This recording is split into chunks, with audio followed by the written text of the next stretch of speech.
Good afternoon. Many will afternoon and then morning, evening. Good to see you all again. Yes. Hello. Okay, so let's start.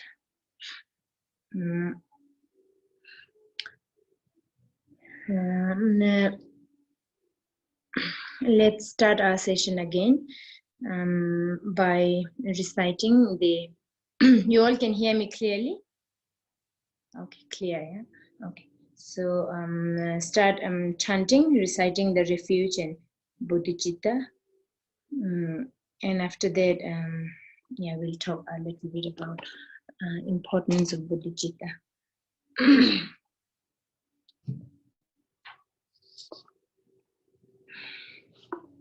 Everybody has the Dhammaru and bell.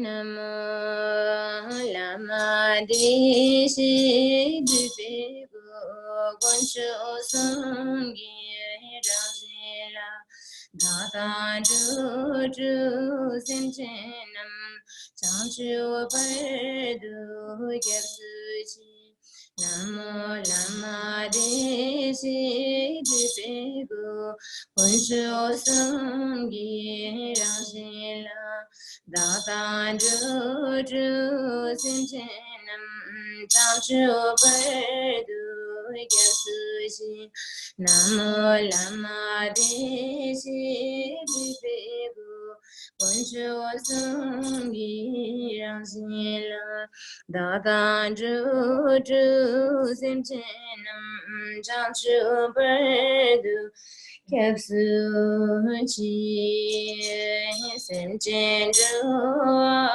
Gundandu Lama Sangi Jubini Kala Gandu Chilegi Jua Julwar Senjedu Senjenju Gundandu Lama Sangi Jubini La gandu jilegi jua julwar senjedu senjendu gundandu lama sangedu La gandu jilegi jua julwar senjedu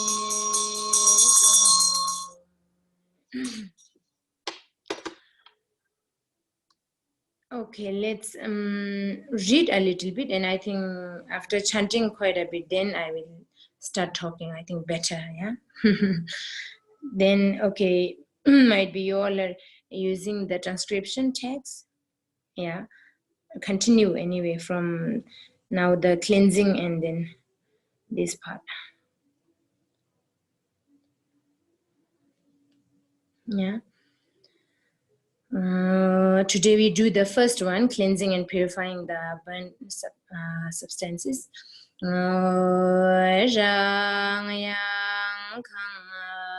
Samze namge madakbi jiye bakso tamche sektor chude tombar jang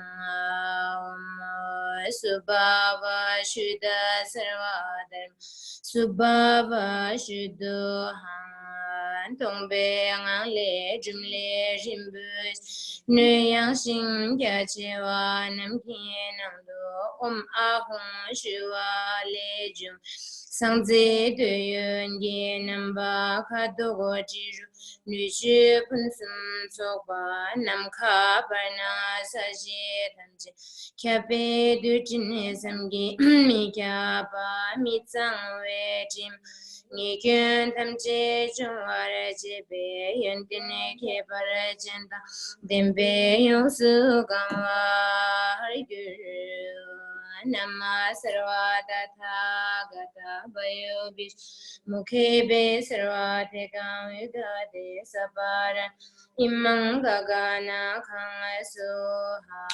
So here you have to visualize yourself Buddha Vairocana and the letter Kang, blue color, yeah, is the one of the 6 mudras, yeah. So there's the visualization, and then from the letter Kang radiates light, and then it purifies, cleanses, and remove all the defilements or the impure of the burnt substances. That's what you have to visualize. Okay, so this one we do like 5 times, 7 times. Nama sarvata thagata vayu vishmukhe be sarvate kamuga saparana imangagana kansuha. Nama sarvata thagata vayu mukhe be sarvate kam ugate saparana Gagana kang soha nama sarvata thagata vayo mukhe be sarvate kang ugate saparana imang gagana soha nama sarvata thagata vayo vishnu mukhe be sarvate kang ugate saparana imang gagana kang soha nama sarvata thagata vayo vishnu mukhe be sarvat ugate saparana imang gagana kang soha. Okay, you all are doing well. I was just checking all the mudras. Wonderful. Okay, continue then.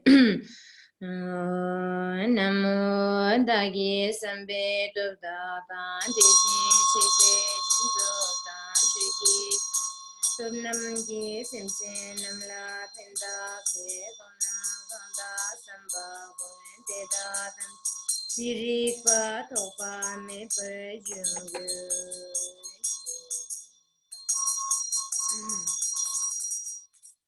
Then now the self-visualization. Yeah. Yeah, so now we have to visualize self-visualization yourself, Guru Padma Sambhava, and then recite the chanting together.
Okay, now the second branch prayer with Dhammaru and bell.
verse.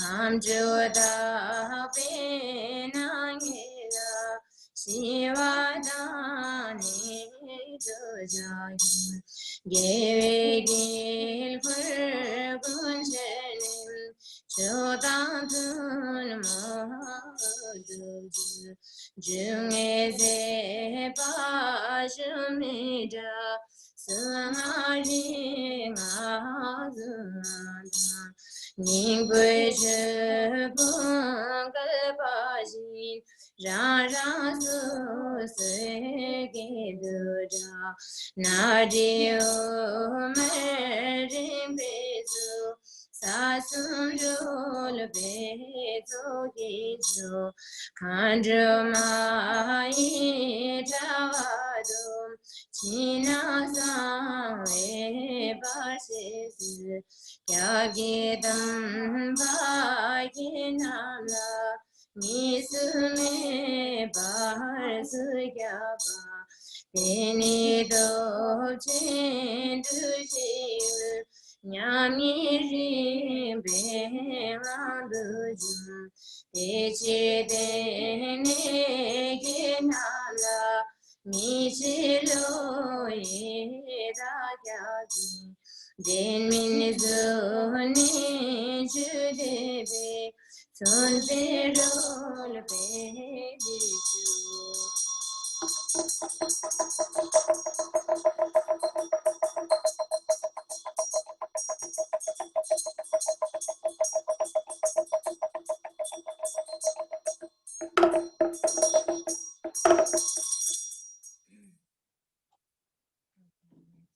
Continue again, I think, until I think 1 or 2 part of the Nolsang we will do, and then we can talk.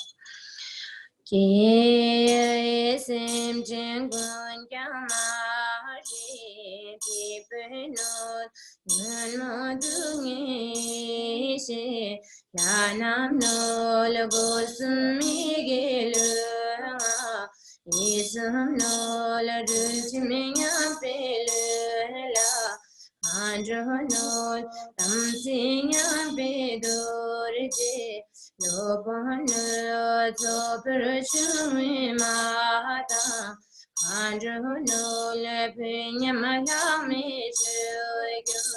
Sumano Sena Sabegasu Tantino Tinsin Trupesibe Mamono Zedon Trupeseda Chamdeno Zedan Trupesi Lanam no Magel Trupegi Lanam no the child Trupewangi Lanam no Chado Trupedawe Lanam no Timur Trupesi Lanam no Karmar Thabjula, Nelpohana Tapuna Chupeshela, Nelpohana Mitati, Nola Mitati God, Lanam Nola, Keparamita Breme. Pame tengo persumlalu nenam nola pula gunur himla himdanol lengai tandala chaglanon.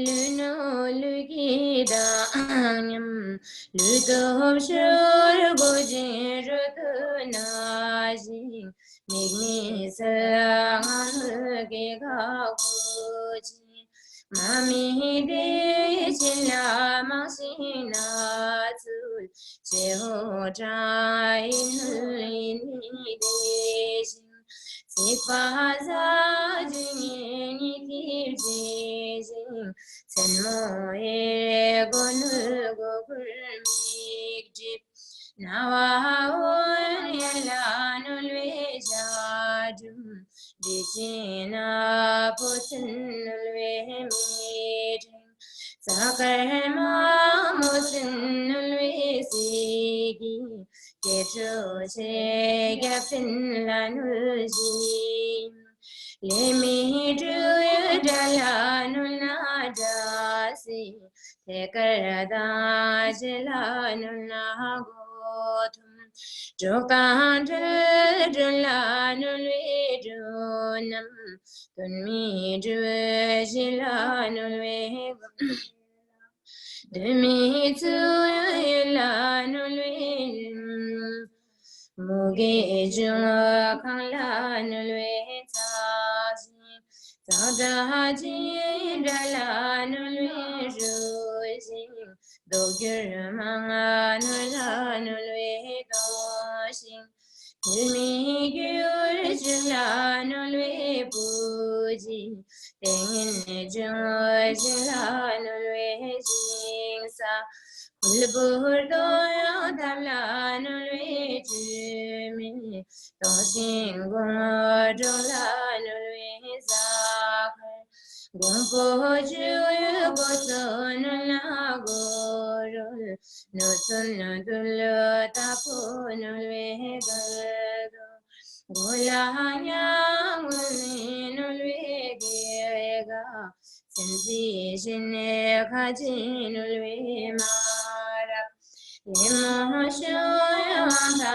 nulwe jingi Wampo jumu nubela nunhantor Tunni juyu leki la nulwe Timba nyamaluhi lunu sagul Sharuda jalanul vidada Zidang nyamaluhi la sonolwe Limide yapin la sonolwe Simide luhi shanul shajur Nyamto shoya rinol rukun zuzi Simbuda chanul diwe pema Nata zabanul shibur dolsi Satu je jihizan shadum Dijita bunul bunam jiji Loki tul jayaminul zon Nuginul yubenul tarabji Kuminul nalbumatin datin Safinul zinul gunul tabju Hunginul shidur sisan Naminul dijane shempanazin Chivinul pinyam mitaleda Luginul dila sopinul jivi Tamsegun Now the visualizing, yeah, visualize the smoke offering substances one by one. I mean, if it is possible, if you can do it, it's very important to visualize every different substances. If not, then the main part, which comes in the beginning, those are the main part, yeah.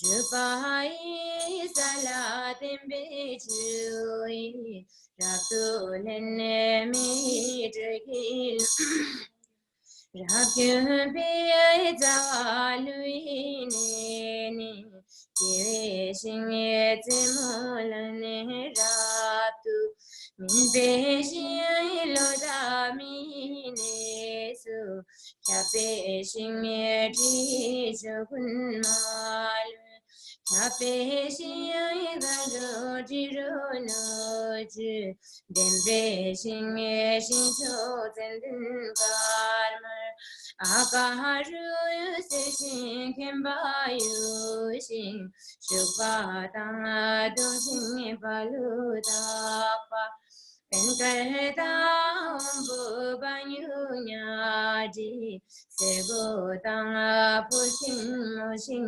bushin Shine so digo samdang ranju, mene so jidin runu kada, kaveri ne je jangdang so, yumadang aduna ganadu. Rijeda dazarin chenzi ju, shimadang sekim changdang shingto. Kue chue bazam pudang arsum, tamada shadala soang. Nange zirjingi la pedamze, padamardang gugul karna jib. Naso so jina sangsum nol dib, salve ze mese chujuyam. Ratori nam khashindu dompar, gurve nangarang lege behmela, sepai jijo jisur namba, naso diye inse jimela sangyu.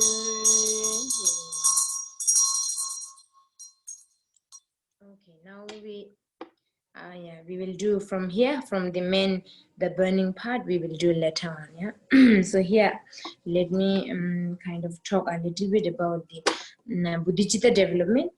And yesterday we were talking about refuge, yeah, the essence of refuge, the importance of refuge, which is, as I said, which is the kind of door to, you know, I mean, if I want to enter a room, you have to go through the door, you know.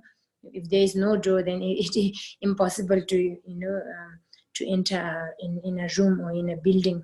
So similarly, in order to, you know, practice, or in order to enter into Buddhism, refuge is the essence, or the doorway to all the vows and precepts and teachings and profound teachings, you know, Mahayana, Hinayana, Mahayana, Vajrayana, Tantrayana, whatever, all the Yanas, you know, if there is no door, there is no way to kind of contemplate practices, and also there wouldn't be any result, even though we do so many practices without taking refuge. So that's why having a genuine kind of refuge is very important. So yesterday, as I mentioned, so refuge, you know, in kind of a brief word, or in how do you say, briefly, I would say the most important in refuge is the devotion. As I said yesterday, the having confidence in the three jewels, you know, which is, when it comes to Vajrayana, we say your guru is the embodiment of Buddha, Dharma, and Sangha. So having the kind of a pure devotion, or the, how do you say, one-pointed devotion is very important. So that's why I was talking about the threefold faith, or the devotion. There are few how do you say, the precepts, or after taking the refuge, you have few precepts. And also when I mentioned yesterday, and also, you know, the Nolsang Refuge, when we recite the Nolsang Refuge, it refers to guru, you know, it says guru in the very beginning, Namo Guru. And Guru means your guru, who is the embodiment of Buddha, Dharma, and Sangha. And also in that sense, I would say, you know, guru, we need a genuine guru, you know, with the pure lineage. It's very important, especially practicing the Vajrayana practices. It's very important to have a pure lineage, you know, the guru, whoever is your root guru, that we have to really, how do you say, check properly before taking refuge. So after taking refuge, I mean, so then you have to analyze whether your guru is a kind of a, you know, with the pure lineage or not, which is very important. So in our case, I just would like to say that we all are very fortunate to have like guru like Holiness, who has a very pure lineage directly from the Vajradhara. You know, when we refer back to the you know, the Holiness guru, and then guru, in it goes back to the Vajradhara, and from Vajradhara directly, the teachings from Vajradhara is coming to, he gave the teaching to Tilopa and then Naropa, and then holiness is the immediate emanation of Naropa, there is no doubt about it. So Naropa and then Marpa, and then Milarepa and then Gampopa, and then the,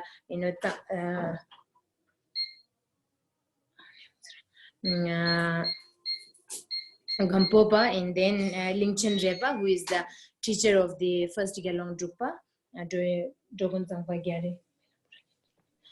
Dogon Tsangpa Gyare. So, first Gelong Drukpa, Dogon Tsangpa Gyare is definitely is a immediate emanation of Avalokiteshvara, when he passed into parinirvana. They have seen, still today we can see the Dogon Tsangpa Gyare, when he passed into parinirvana, he has like 21 Avalokiteshvara in all his ribs, so there is no doubt about it. The present holiness, Gelong Drukpa, is also immediate emanation of Avalokiteshvara, immediate emanation of Naropa. So we have to feel very fortunate about it. There are many masters. I wouldn't say, they are all so most of the masters are very genuine. Most of the masters are have a pure lineage. But in this degeneration time, sometimes we may can get a wrong kind of guru, who has no lineage. So practicing Vajrayana without having a pure lineage is kind of difficult, I would say. You wouldn't get a kind of a complete accomplishment. So why I'm having here, I just how do you say, it's important to have a devotion. In order to have devotion, we have to know the reason, directly, who is who, and who is the manifestation of who, and who is the emanation of who, so that we have to clearly understand. And then once we know the biographies and the all these different reasons, then people like us, ordinary people like us, we need this kind of support as a beginner.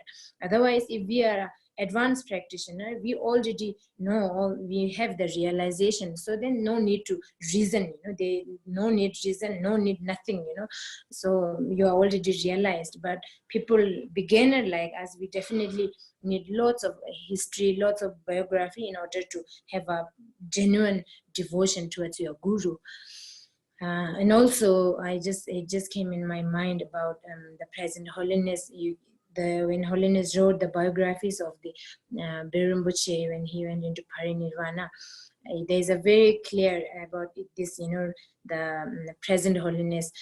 Rinpoche has a lotus in his hand, so that actually says that his emanation shows, that actually tells that holiness is the emanation of Avalokiteshvara. So these are very important to have, to understand, and then we will have a pure devotion. Otherwise, quite difficult for beginner like us. We have to have some reason. So anyway, so that was kind of that's why I'm saying that devotion is the main thing when it comes to refuge. Also, we say in Tibetan, so the complete, or the one-pointed devotion is the essence of the refuge. So so there are a few precepts, so let me just go through it. It's quite Can I just ask Jigme Kandro to mute yourself, please? Thank you. okay. So precepts of taking refuge. Yeah, so we take taking refuge under Buddha, Dharma, and Sangha, which I couldn't finish yesterday. So the precepts consist of 3 things to be abandoned, and then 3 things to be observed. Observe. So there are 3 kind of precepts. So having taken refuge in the Buddha, don't pay homage to deities within samsara by considering them as the ultimate object of refuge. So this is important. Like, we shouldn't take refuge to the samsaric deities, like, temporarily okay, but not as a ultimate object of the refuge. So that's the precepts of taking refuge in Buddha. And then having taken refuge in the Dharma, don't harm others, even in your dreams. endeavor to protect them to the best of your ability. So this is very important. This is also the view or the attitude of the Buddhism actually. So by having taken refuge in the Dharma, don't harm others in whatsoever ways. It's so if we harm, or if directly or indirectly, if we harm others, means then you are violating the taking, how do you say, your refuge, precepts of your refuge, taking refuge. So it's very important. So here I would say, like, also being vegetarian is very important. Ever since you take refuge under the Buddha, Dharma, and Sangha, so having, as I mentioned the other day, if we are not vegetarian directly, of course we wouldn't cut and kill an animal with the knife directly, but indirectly we are buying the meat from the shop, or we go indirectly we are receiving it, so indirectly we are harming the beings. So being vegetarian is very important as a practitioner, as a refugee who has taken the refuge under the Buddha, Dharma, and Sangha. So even in the dreams, forget about in reality in the sense, of course, this is we have a concept of dream, and that this life seems to be very, very real. So not in, of course, not in reality, even in the dreams, don't harm others. So that's the precepts of the taking refuge in Dharma. And then the the third one is, having taken refuge in Sangha, don't associate with the what do you call this, Tirthikas, extremists and other people who don't have faith in the Buddha and his teachings. Those who have no faith in Buddha, Dharma, and Sangha, no faith in Buddha's teaching, no faith in this life and next lives, no, cause and karmic cause and effect, we shouldn't be associating it, because then they will be, we get encouraged by them, and then again we violate the precepts. So that's why we shouldn't be associating with those who have no faith in the Buddha and his teaching. So that's the third one. And then these three we have to abandon. We have to give up or abandon. And then the three things we have to observe is, having taking refuge in Buddha, honor and respect even a tiny piece of broken statue representing him, considering it is the true Buddha jewel. So we have to respect Buddha's statue, I think, which we do normally. Of course, we cannot overwalk over it, how do you walk over it, like statue and tankas and paintings. So it's quite unfortunate, because these days in many shops, because Buddha statue is very attractive for some reason, it represents the peaceful. So in many places we see Buddha statue just on the floor, like the doorway, like a gatekeeper, which is quite sad. I mean, when we see it, it hurts. Of course, it hurts in the sense we having a kind of a sentimental or respect towards the Buddha. So it's very important to always keep above you, and respect you, as it says here, respect even in a tiny piece of, even it is not a complete statue, is a piece of statue, we have to respect it. That's the first one. And then second, having taken refuge in the Dharma, one must consider even a single syllable of the scriptures as the true Dharma jewel. This is very important. We have to respect even a one syllable. So Buddha himself said, at the end of the 500 years, I will be in the forms of scriptures. Consider them as identical to me and show them due respects. This is what Buddha himself said. I will come in a form of scriptures. So of course, the scriptures actually represents Buddha. So we have to respect them. We cannot, like the books, which has Buddha teaching, we cannot walk over it. We cannot just, throw it away in the dustbin. Even one syllable, okay, like letter A or letter Hum or letter, I don't know, the small one single syllable also we have to respect. So that's the second precepts. And then third one is, having taking refuge in Sangha, consider even a piece of red or yellow cloth that symbolizes them as the Sangha jewel. So we have to respect, like, you know, the sanghas are normally wearing yellow and red robes, so we have to respect them. But that's, I don't know, you know, yellow and reds are everywhere, you know, how much we can, if it is possible, I mean, it's very good to always respect yellow and red color, which actually symbolizes the sangha. So these are the kind of 3 precepts, okay? 3 things to observe, or 3 things to keep with you as a practice in daily life. And then now there's a benefit of taking refuge. I think it's important to mention also. So benefit of taking refuge is taking refuge in the 3 jewel will ultimately lead you to the state of Buddhahood, which is true, you know, which is the doorway. Of course, ultimately it will lead you to the Buddhahood. In the meantime, you will be bestowed with the protection by beneficent deities, realizing of all your aspirations, and you will never be apart from the company of the 3 jewel, which is very true. You know, if you have refuge, we say, like, people have like spirit problem, right? You know, spirit enter into your body, or, you know, these I don't know, mundane spirits are harming you. If you have a genuine refuge, nothing can harm you. That is for sure. That is for sure. You know, if you already took refuge, and if something happens to you, means you are lacking the devotion, or you are lacking something. You know, you don't have a pure or the genuine the refuge. So that's why it says always the 3 jewel will always, the 3, you know, 3 jewels, Buddha, Dharma, and Sangha, will always accompany you. Never be apart from the company of the 3 jewels, wisdom, through all the way,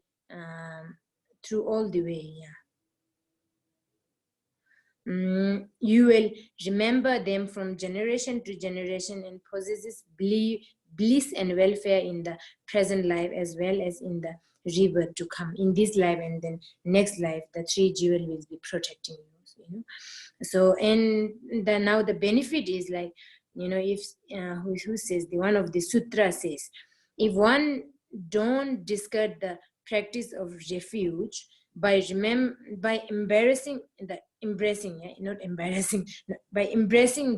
holy name of the Buddha, its merits will never be matched. It's like, you know, unequivalent. You know, it's a boundless kind of merit. Even by offering the Buddhas every day, by filling the 10 direction with gems, you know, it doesn't equivalent. You know, even you offer the gems or the, what do you call this, all these precious jewels every day, filling the entire universe every day, by taking refuges, you know, much more benefit than what you offer. So it's an immense kind of, there's no word of saying, it is kind of a limitless or the countless, boundless kind of benefit is in there.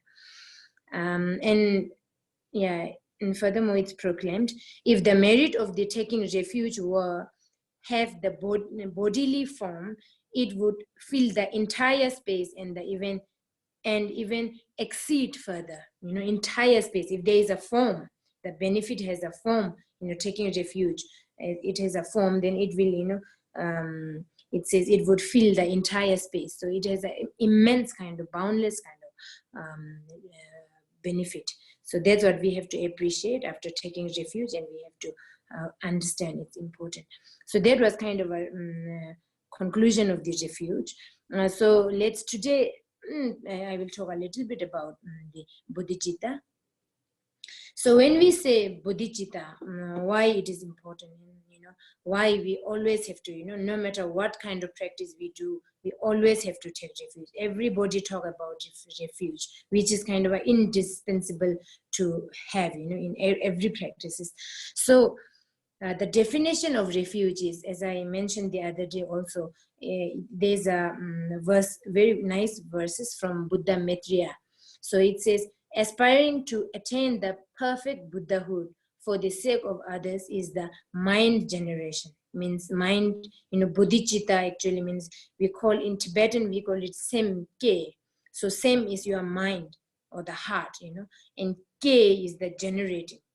So we call it aspiring to attain the perfect Buddhahood for the sake of others is the mind generation. So that is the definition of the bodhicitta. Okay, that you always have to remember.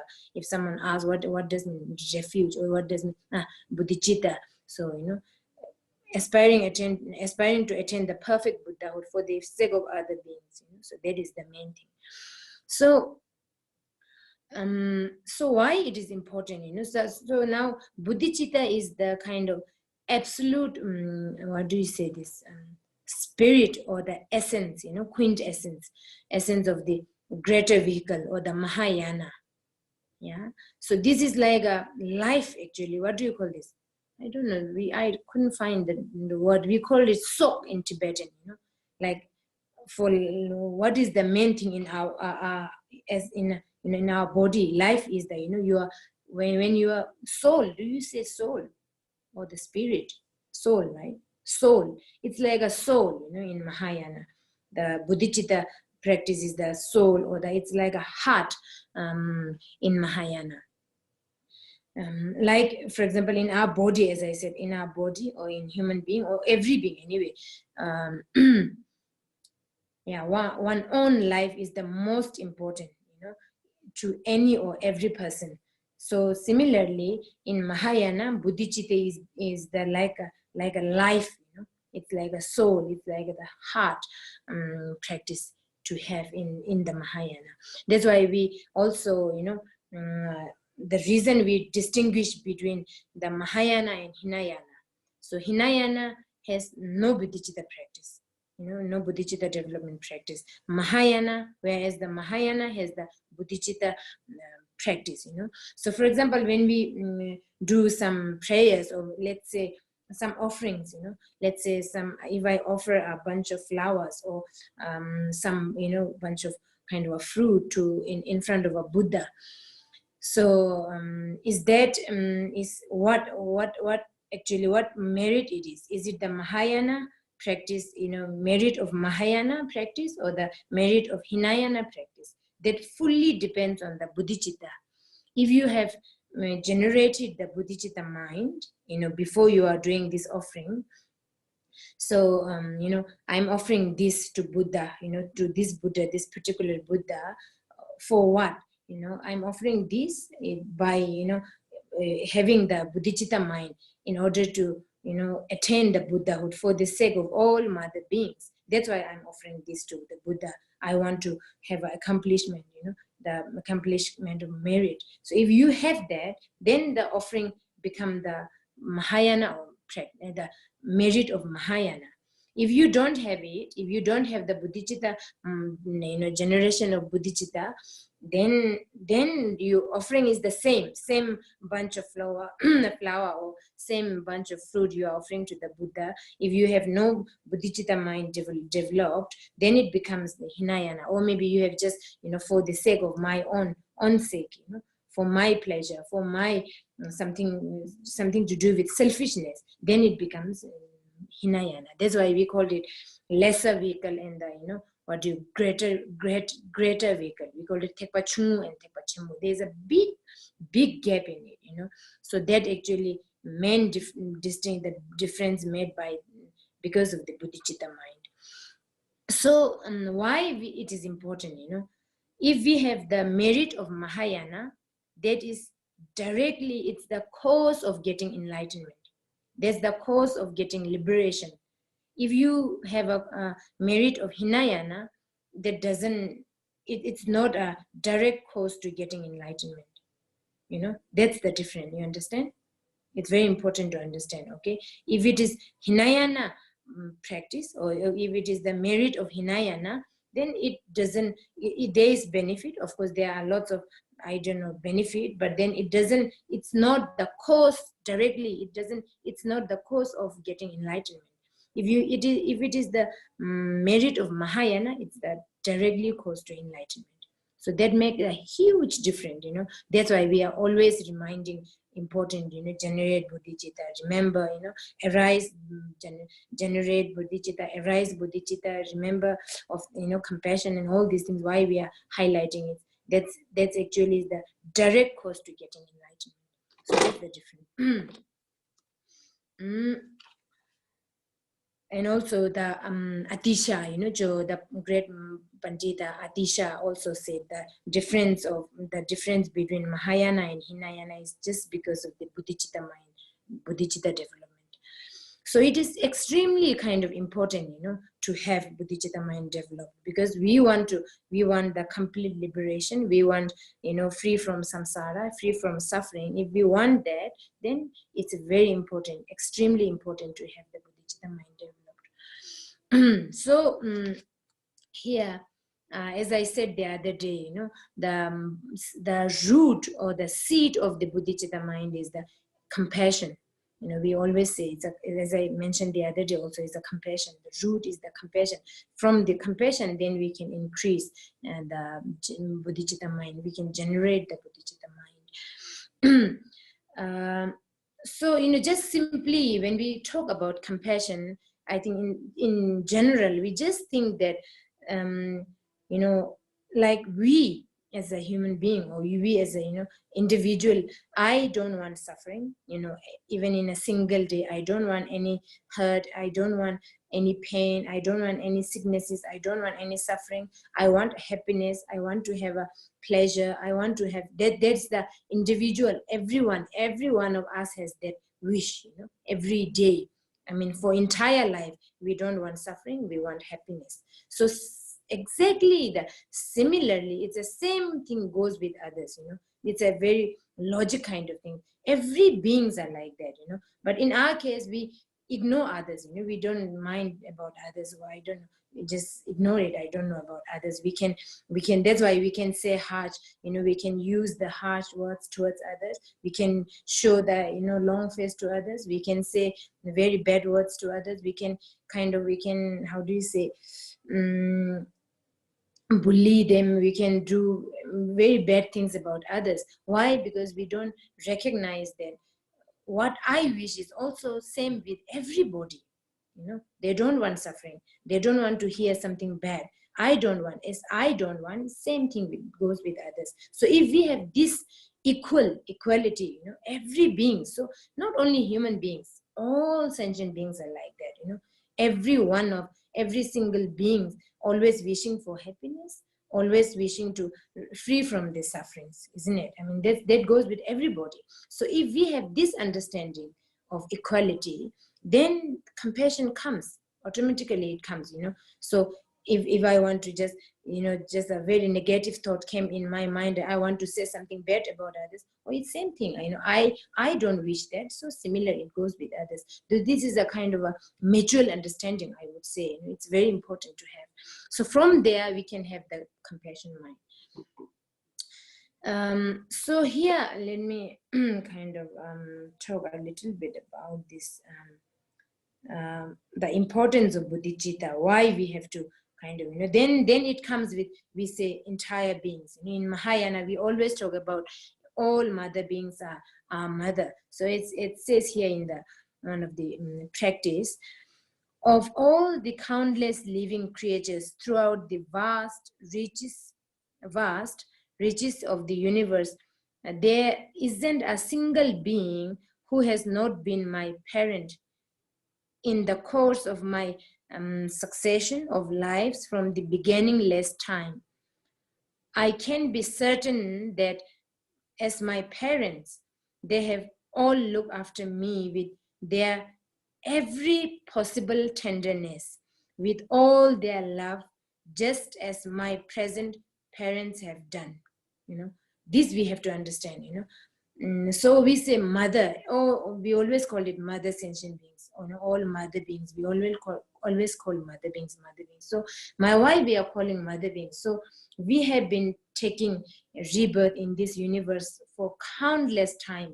I don't know. There is no begin. We say all the texts say that there is it's a beginning kind. We say beginningless. That's why there is no begin. I don't know from when we have been taking rebirth in this samsara, like countless time. So whenever we take a birth in this samsara, everybody need a mother. We have a mother.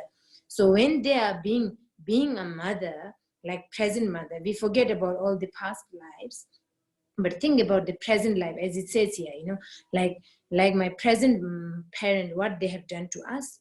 It's just an immense kind of their unconditional love, their kindness, their gratitude is infinite. It's an expressless, there is no word to express actually.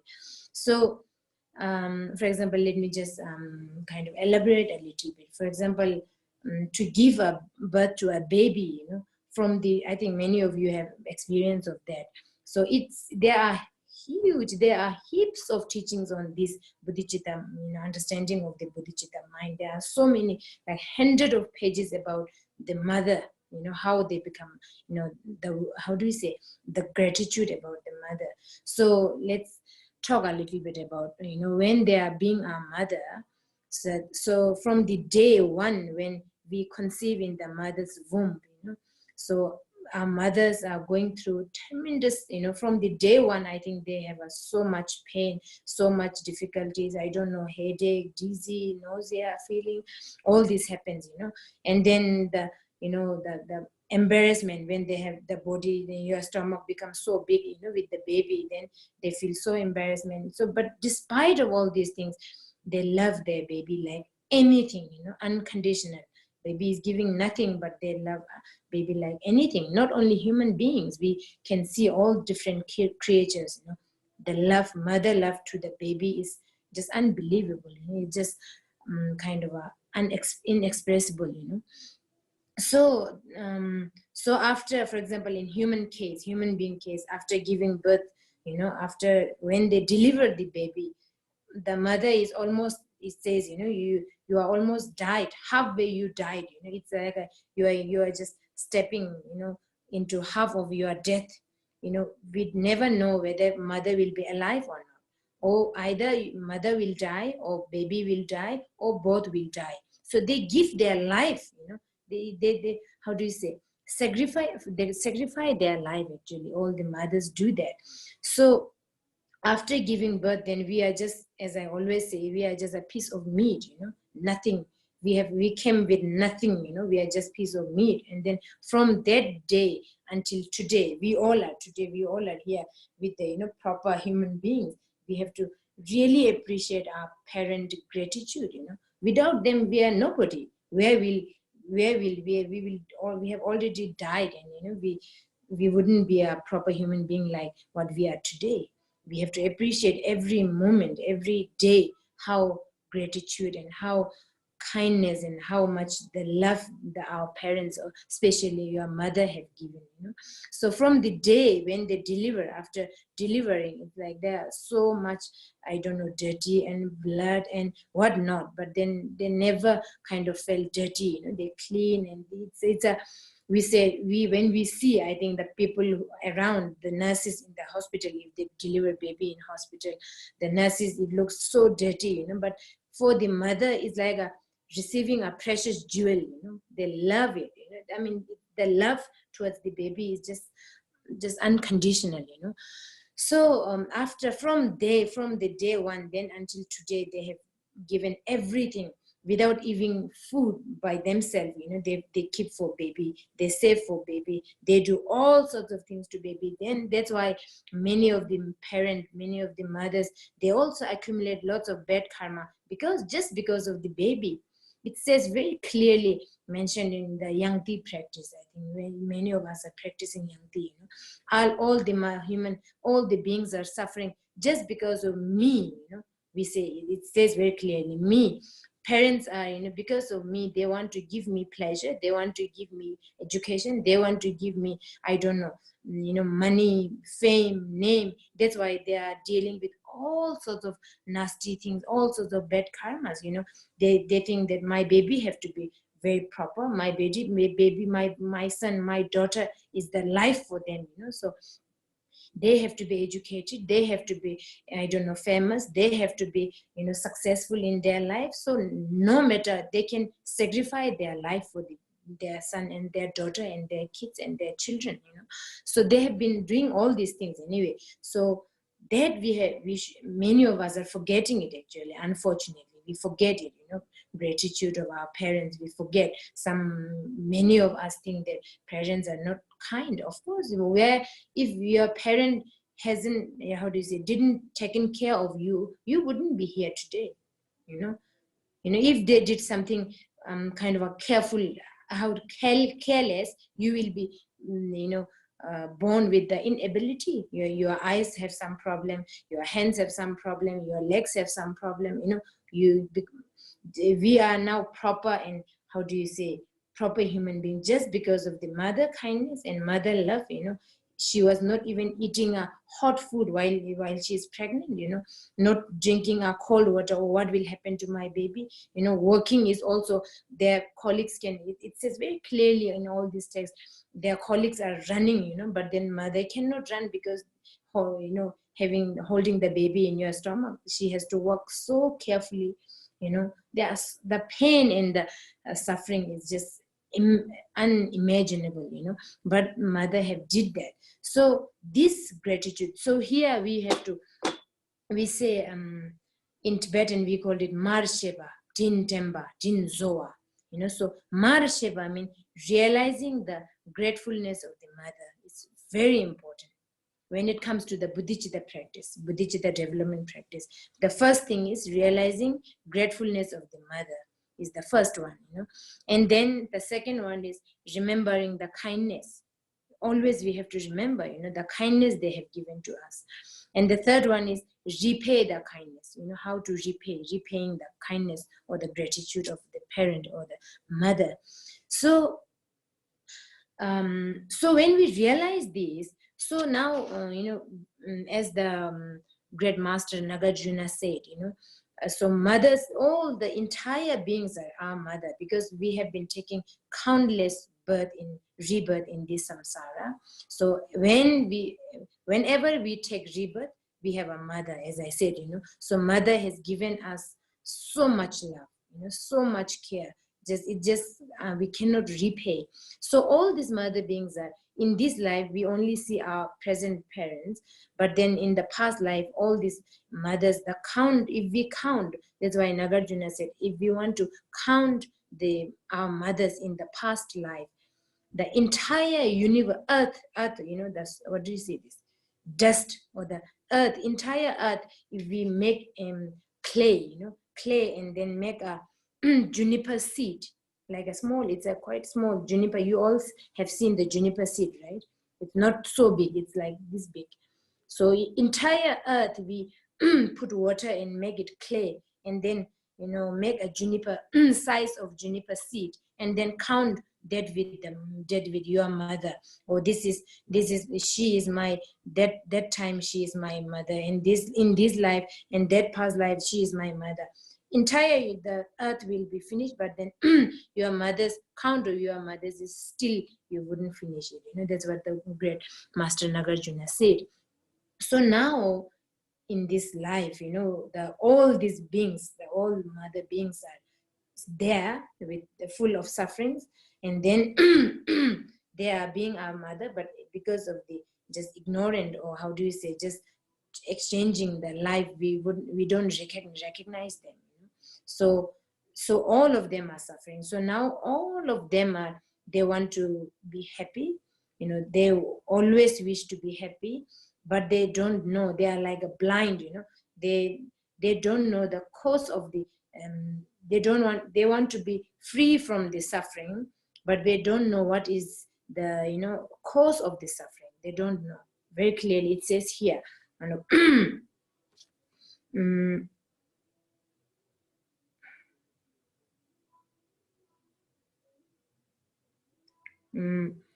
Now all these kind parents, as I said, so the entire beings are our parents, including small insect, butterflies, snake, I don't know, crocodile, fish, every beings are our parents.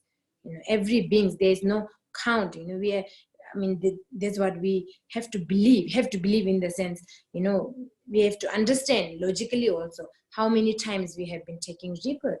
So there is no beginningless, means we have definitely countless of time we took birth. So that's why all mother beings are our mother. They have been our parent for 100% sure. So now all these kind parents are foundering in the waves of the samsara's great ocean of sufferings. They have been plunged into the deepest darkness of confusion. So poor thing, we know that they are there in the confusion. They have no idea of the true path to be practiced and the false path to be avoided. They have no authentic spiritual friend to guide them. They have no refuge or protection, no leader or companion, no hope and nobody to turn to, as lost as a blind man wandering friendless in the middle of deserted plain. So that's what it's happening, like they are like blind. They want to be free from samsara or the suffering. They wish to be free from suffering, but they don't know what is the cause of suffering. And they want to be always happy, then they want happiness, but they don't know what is the cause of happiness. So we are like, our wish and our action is totally opposite. It's totally opposite. Many of us, all the beings, like they think that drinking is pleasure, eating meat is pleasure, but it's a cause of suffering. Once you start drinking it, then it even in this life it gives you lots of problems. Your kidney, your liver, everything goes, and then you die. And then next life, definitely you have a lot of problems. Eating meat is we all think it's a pleasure. It's a pleasure, but then it's a cause of suffering. You accumulate in like so much bad karma. So as a result, you will suffer. So we are like, our intention and our action is totally opposite. So these we have to, and how do you say, realize, that's happening with all these mother beings, all these animals, all these the beings in this universe. So it says, my old mothers, old mothers in this, all mothers, how could I ever liberate myself alone and leave you all behind here in the samsara? That's why bodhicitta we say, how could I alone be free from samsara and leave all the mothers in the samsara? For the sake of all beings, I shall awaken the sublime bodhicitta. So that's why we have to generate the bodhicitta, for the sake of all mother beings, because all the beings are my mother. They have been equally, so how do you say, equally giving us unconditional love, equally giving us unconditional care, until today, for so many lifetimes. So all of them are, kind of swimming in the suffering of the ocean. So we have to liberate all of them. That's why I want to generate the bodhicitta mind. So that's why it is extremely important to have the bodhicitta mind developed. So that's why the second one is remembering the kindness, and the third one is we say repay the kindness. So how we will repay? So if we have a capability, or we have an ability to repay the kindness or the gratitude of our parents, okay, we will say, okay, I have lots of money, I am a billionaire, I will give my parents, whatever they need, whatever they wish, I will give full support. That wouldn't even equivalent to a one-time giving, unconditional love to us by our parents. So the only thing we can repay is to teach Buddha Dharma. So teaching Buddha Dharma is the only, then you can repay. Buddha Shakyamuni said, even you take your parents on your shoulder, and then you take, you go to entire universe, you wouldn't repay your the kindness of your parents. That's what it very clearly said. So we have to teach the Buddha Dharma. So what Buddha Dharma tells, it teach you to, the cause, the free, how do you say, free from samsara. You have to understand the cause and the effect. What is the cause of suffering? What is the cause of happiness? They teach you. Then by cultivating that, we all will be liberating. So that's the kind of that's why it is very important to have bodhicitta mind developed. And Buddha Shakyamuni also himself, he went purposely after, of course, after giving birth to him, mother passed away, and then he went later on, he went in the in God life, in order to teach his mother to Buddha Dharma. So that's the only way we can repay all the mother's gratitude. So that's why we have to generate the bodhicitta. It's very important. So let me now, here we have a few, again, what do you call this? Precepts of bodhicitta. There are so many things, classification and the categories. I don't want to go through all these things, but important is also the precepts of bodhicitta is very important. So precepts of bodhicitta, we say intention bodhicitta and application bodhicitta. Yeah. So intention is before starting, before doing it, having intention is, we call it intention bodhicitta. So when you real practice, like practice of generosity, practice of morality, practice of whatever you do, when you really do it, we call it application bodhicitta. So precepts of intention bodhicitta, the precepts of intention bodhicitta are to train our mind with the 4 immeasurables. So you all know, yeah, 4 immeasurable thoughts, we say. So that is, okay, it will come here. Let me just read through it. So immeasurable compassion. The first one is immeasurable compassion. The wish that all the beings possesses both happiness and its cause. That wish, immeasurable. The first, immeasurable compassion, immeasurable love, immeasurable joy, and immeasurable equanimity. These 4 are the 4 immeasurable thoughts, we say. So the first one is the wish that the beings possesses with happiness in its cause. Not only just happiness in its cause. When they know the cause of happiness, then they will practice. They will, they will cultivate. They will contemplate. Then they will, that's the wish we have to have as a precepts. And then second one is the wish that the beings be free from sufferings and its cause. Yeah, suffering and its cause.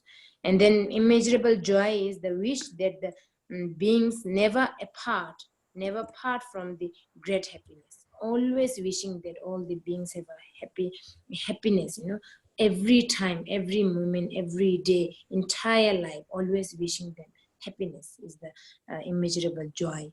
And then immeasurable equanimity, the wish that all the beings be free from attachment and aversion, free from attachment. Now we have full of attachment and aversion, so we wish all the beings free from attachment and aversion. These are the 4 immeasurable thoughts as a precepts to taking, having the bodhicitta mind developed, intention bodhicitta mind. And then the precepts of bodhicitta in application, are the practice of the sixth perfection, which we all know. Yes, sixth perfection is the perfection of generosity, perfection of morality, perfection of patience, perfection of diligence, perfection of concentration, and then perfection of wisdom. These 6 we have to practice. We have to have as a precepts of application bodhicitta. Yeah, these are the very important. So we have to always practice, generosity is one of the most important practice as a Mahayana. It comes in only in Mahayana. So when we say perfection, that again goes back to the union, understanding of the emptiness and understanding of the ultimate truth, understanding of the realization of the ultimate truth. So that goes back again. Perfection means not having any concept. When you do generosity practice, if you do with condition, or I exist and I'm giving this much of money, money or whatever, food or clothing or this to this beggar, for example, this beggar, and beggar also exists, money also exists, I also exist. And then if we give with the condition, then it wouldn't become perfection. So in order to it become perfection, then we have to give it unconditional, no concept. I doesn't exist, the beggar doesn't exist, money doesn't exist, you know. So with this concept, with this attitude, if we give, you know, if we practice the generosity, then it becomes perfection. And same goes with the morality. If we have, you know, for example, in your case, many of you have the lay vows, you know, the Gingyan vows, lay vows, you all have it. So if you practicing the morality with, you know, I exist, the moral, the, you know, discipline exists, and I don't know this, with full of concept, and then it wouldn't become perfection, you know. So if you want to become it perfection, the practice of bodhicitta, then always try to be non-conceptual, you know. Try to remove the dualistic conceptual mind, which is the main thing anyway. The other day I have been very much highlighting. And same thing, you know, goes with the passion. Passion is very important actually. Passion, you know, perfection of patience. When it comes, of course, every day we all get angry, you know. I wouldn't say every day, I mean, more or less, almost, you know, our lives, so much, there are so many things which irritate you. There are so many things which really, how do you say, make you angry. So when you get angry, if we practice, you know, I doesn't exist. People who is giving you angry doesn't exist. And the word ever that doesn't exist. If we have this understanding, patient practice is very easy. And then, you know, otherwise forget it. It's so unbearable. You know, how can she and he do this to me? How can that and that? You know, so much question comes. And then we become restless. We become, I don't know, face become red. You know, we become kind of course, very aggressive because of the having the strong concept. So when we say perfection of passion means unconditional, you know, without any concept. If we do practice passion, then it becomes perfection. So same thing goes with the diligent, same thing goes with the concentration, and then wisdom. Of course, wisdom is the, you know, ultimate realization. Of course, if we have any concept in ultimate realization, then we are finished, you know. We have ultimate realization here has no concept. Of course, itself is a, you know, conceptless. Itself is a, you know, how do you say, speechless or thoughtless or imagine. There is no imagine, nothing is, nothing exists, you know. So that is the perfection of wisdom. So these are the precepts. Now you know, yeah, the intention, bodhicitta precepts are 4 immeasurable thoughts, and then application bodhicitta precepts are 6 perfection that we have to practice. Yeah. And then the benefit of bodhicitta, you know, why or how the benefit of bodhicitta is. The benefit of arousing bodhicitta are boundless. You know, it's really boundless because it is the quintessence of the 84,000 methods taught by Lord Buddha. Actually, it has bodhicitta mind. The bodhicitta has the entire 84,000 volumes of teaching, you know, taught of Lord Buddha. It includes in the bodhicitta mind. In fact, it is for the purpose of arousing the wish-granting gem, bodhicitta. That is, the Buddha expounded all the methods of the practices. Thus, it is instruction to have which is enough by itself, but no leg which renders anything else futile. The Shantideva proclaims, you know, in the way of the Bodhisattva's way, he said, the cause of joy for all sentient beings, the pain-dispelling draught, the precious enlightened mind, how can we ever gauge its virtue? Means there is no, we cannot count and we cannot judge how much virtues it has, you know. It's a boundless anyway. And also Buddha said in the sutra requested by Palchin, one of the sutra, Buddha Shakyamuni said, if the merit of bodhicitta were to have in the bodily form is the same, it would fill the entire space and even exceed further. So that there is no form, you know, it's immense. So even, you know, this is about the complete, having the complete kind of what do you call, having the bodhicitta mind. If not, even just, even our bodhicitta is very shallow. Yeah, of course, we as a beginner, it wouldn't come the kind of a complete kind of bodhicitta is difficult, Even we have a very shallow, very small kind of a bodhicitta mind generation developed, the bodhicitta mind generated or developed, that will bring, that will really bring a great result in our future lives. It says, one become bodhisattvas, you in the future, in our lives to come, you will become born as a bodhisattva with the capability of benefiting entire beings. So it's, even having a very shallow bodhicitta mind will give you immense kind of result out of that.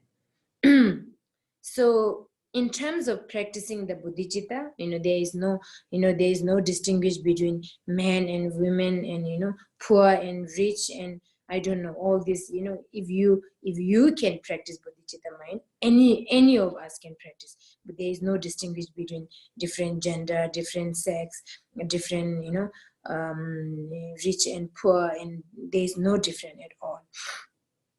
So if we able to generate bodhicitta, then all the, even we always talk about purification, right? Or when we get sick, I have a lot of defilement, I want to purify. So we always do recitation of Vajrasattva, and there are so many methods. But if we have a, kind of a generated bodhicitta, your defilements, your negative karma will, very swiftly purify. It will definitely, just because of generating the bodhicitta mind, all your defilements, all your bad karma will be purified completely.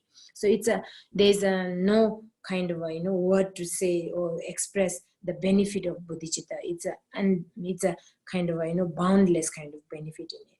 So it's very important, and it's very important too. And also, having the what do you call this?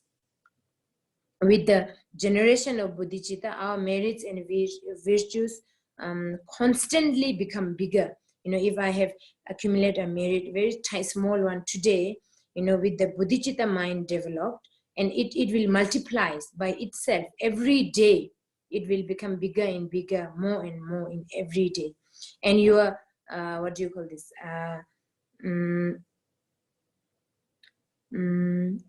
Otherwise, if you have accumulated a merit without the bodhicitta mind, it can kind of, how do you say, dismiss, or it finishes actually. Especially when you get angry, it finishes within a very short while. So if we have accumulated any or did any good virtues or merit with the bodhicitta mind develop, it always, every day, every moment, every single time, it multiplies. So that's the benefit of the bodhicitta mind. Yeah. So anyway, so that is kind of a introduction or the explanation of bodhicitta, how important it is. That's why I just wanted to highlight about it. So now let's so these are how do you say, you have to, I have kind of given you a few different steps why it is important. So we have to always think about, especially when it comes to bodhicitta, as I said the other day, we have to think over and over again and again about the beings, our mothers, all these the kind mothers, and then think the suffering of them, imagine that. And then until actually bodhicitta mind is, until you have a tears in your eyes, until you have a goose pimple by imagining, by thinking of the suffering of. Otherwise, you wouldn't have, just by reciting or just roughly thinking about it, you wouldn't have a genuine bodhicitta mind. In order to have a genuine bodhicitta mind developed, all this process, which I kind of briefly mentioned today, there are volumes of teachings on bodhicitta, bodhicitta, but then today, the one which I briefly said today is in a very brief way. If you want to know more about it, you can read the Shantideva's this Bodhisattva Avatara has full of bodhicitta, Bodhisattva practices, bodhicitta explanation, full of that, So you can always refer to all these different books. So, but in, how do you say? Rather than reading lots of books and having lots of knowledge, as a practitioner, kind of a practitioner, we have to contemplate in your mind, think about it again and again, over and over again and again, think about it, and then try to have the compassion, arise compassion. Then by then, as I said, until you have tears in your eyes by thinking of the suffering of the samsara or the suffering of the mother beings, then then that means then if you have a tears in your eyes once, means very good sign. But then we don't have. We have been doing bodhicitta development every day, I don't know, whenever do practice, we are busy reciting it, but then we have no feelings, no tears. Forget about the tears, then means we have no genuine bodhicitta. That's why we have to redo it again and again, very focusedly, very one-pointedly, deeply thinking about it. Then you will have a genuine bodhicitta development, practice. So this we have to practice. So now, what is it? Okay, let's recite again the rest of the this thing, and then, or maybe 1 minute. Okay, maybe we can go through the.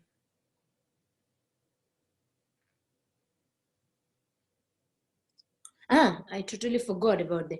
We have to read this, no, the verses of bodhicitta from the Nolsang. So here, I mean, it's simple now. Anyway, just reciting is the, the essence we know, how important essence we know. So here you all can look at the translation of preliminary with the Nolsang. So here, development in bodhicitta. For the benefit of the wandering sentient beings, I generate bodhicitta to realize the Guru, the Buddha, and by whatever activities are required, liberate all wandering beings. Yeah, so these are the verses we have to read.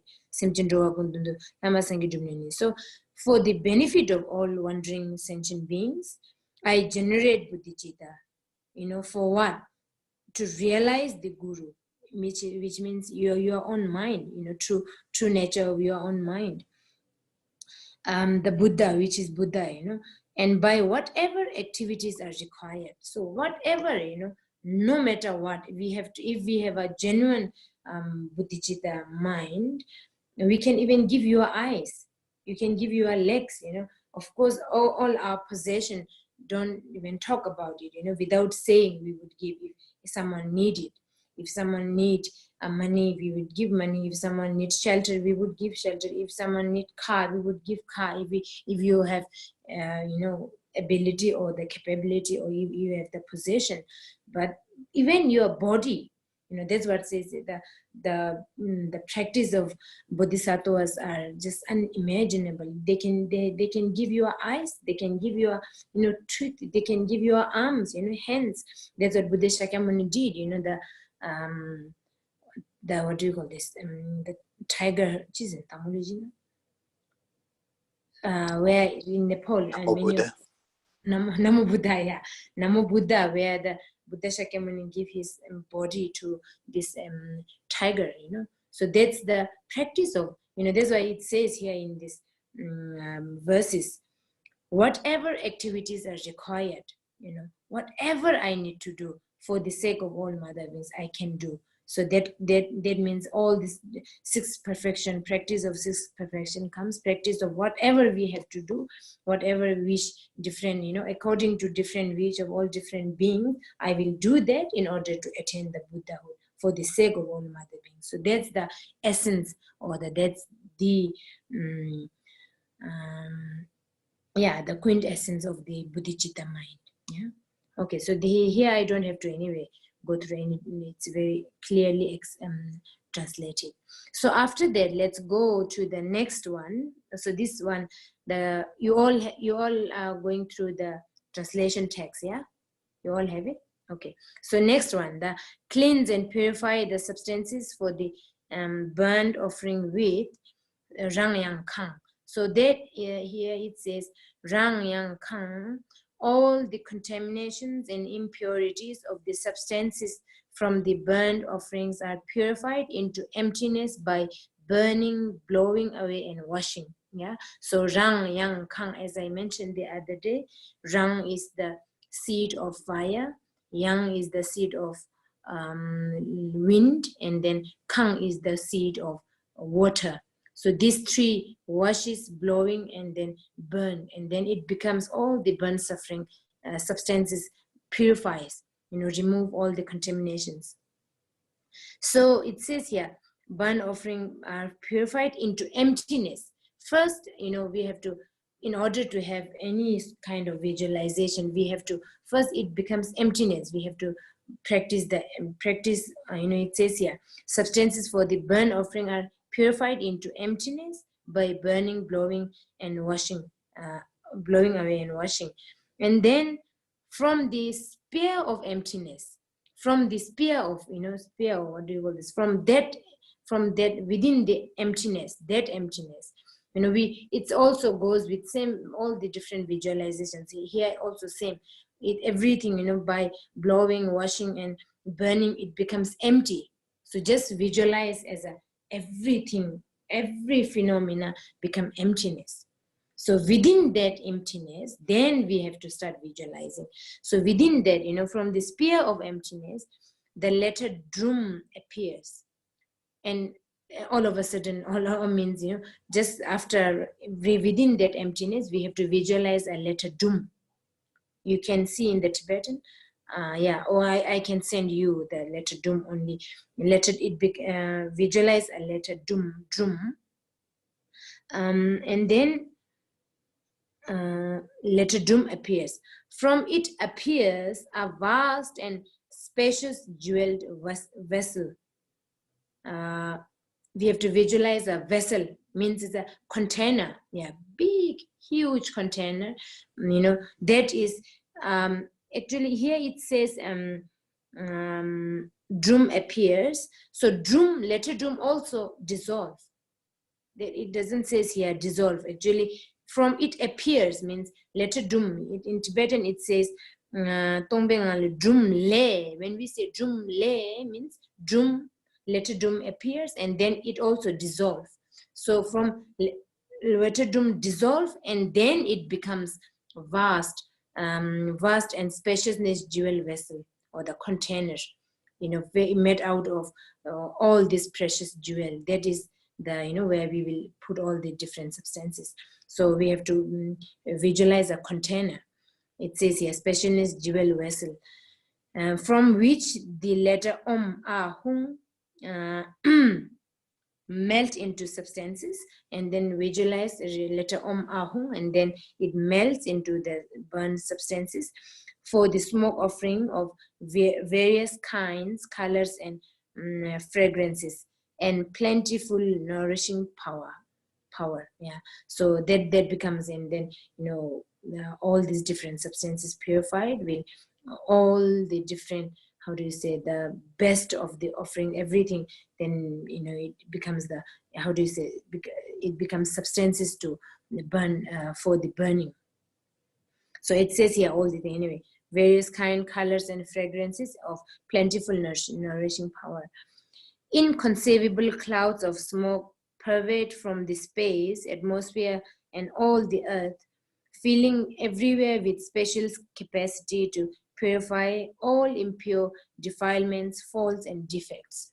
So that's very clearly said. I don't have to explain it again.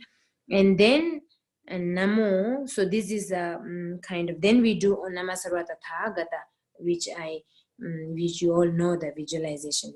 Guru Verochana, you have to visualize with the letter Ka in the mudras. And then Namo, this is a kind of aspiration. The last part is with the, when we do with the bell. By the power of my aspiration the power of the generosity of the Tathagatas and the power of the Dharmadhatu, may this benefit sentient beings. Whatever are their aspirations and intentions, may all of them and all sorts find no impediments whatsoever. So everybody, there are so many different spirits, so many different beings who wish, they have a different wishes. So may all this burnt offering may become the, wish fulfilling kind of things to everybody, according to whatever desire they have, all these burnt suffering fulfill their wishes. That's the kind of aspiration we do towards the end. And then we do the self-visualization. Okay, so that's the kind of a brief explanation for today. And then now let's practice the next part of the Nolsang, where we skip from page number 45.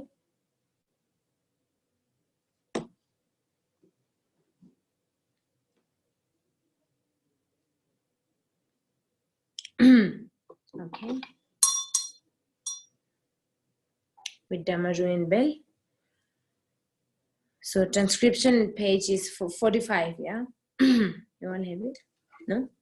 Which text are you using? The transcription which I did, that just for meantime you look at that one. Only the transcription we have, no, not the translation part. I mean, you can also have translation part. We have everything now. But translation part has one or two part are missing, which also one of our participants have given me. I didn't get time to sort of put in it, add in it. So we'll do it later. Yeah, Rizin or myself, one of us will do it. And then later we can always do with the translation. For time being, just do the transcription, page number 45. Yeah? You all have it? Okay.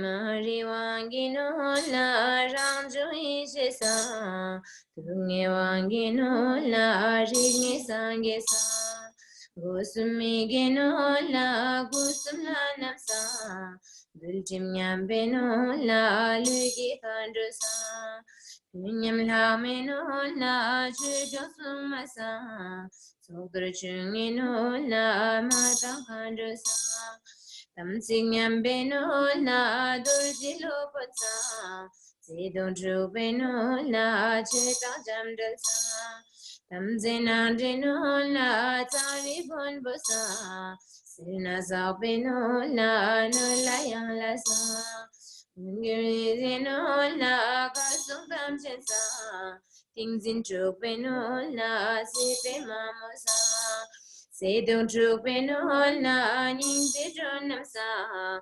Say don't you be no na. Lanam sa. Do cha tu be no la wangi lanam sa. Ta do tu be no la ta be lanam sa. Timu tu be no la se lanam sa. Do tu be no la yula nyemposa. Tapkun tu be no la kimla nyemposa. Nyam chardi me no la pe lanam sa. Nizam di no la gunjam lanam sa. Rapche dursi no la sikilanam sa. Nazin jive no la pola jala sa. Diche shempe no la pelanam sa. Niumi zano la senselanam sa. Sunpe jodim no la talayem posa. Sunpe name no la goelanam sa. Taki no la kala jala sa. Shuki no la pala mala sa. You say no la malapujisa, Lucy no la lenkelanam sa, Nanula sung and tapulanam sa, Inulo deje salpulanam sa, Ela no la chela dola.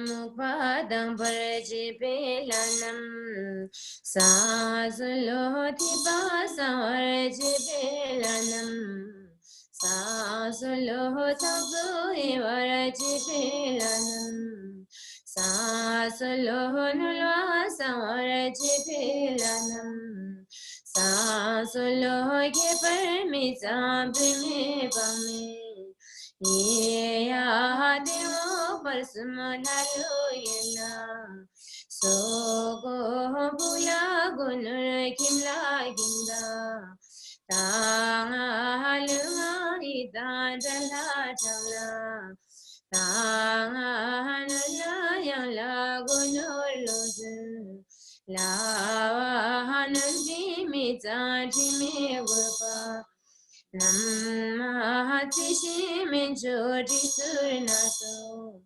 Tangashina Sasuniyabami Kia Hamisanul Divijime Sangyuri.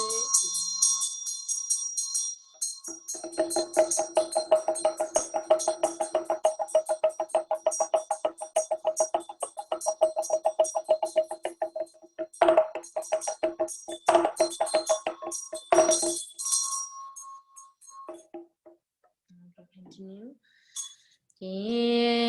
Shinzi Jizamengi Dubadi Lamaidam Nola Sangyur Chi Shilanam Sogi Nolgur Nahamena Zinji Sangyur Chi Jidelanam Sogi Nolgur Nahaprabhashiniti Sangyur Chima Sikandro Togi Nongurna Balam Darati Sangyur Chikyo Suma Togi Nongurna Shatana Suti Sangyur Chitari Gonpo Togi Nongurna Kasumar Sumti Sangyur Chela Sindegi Togi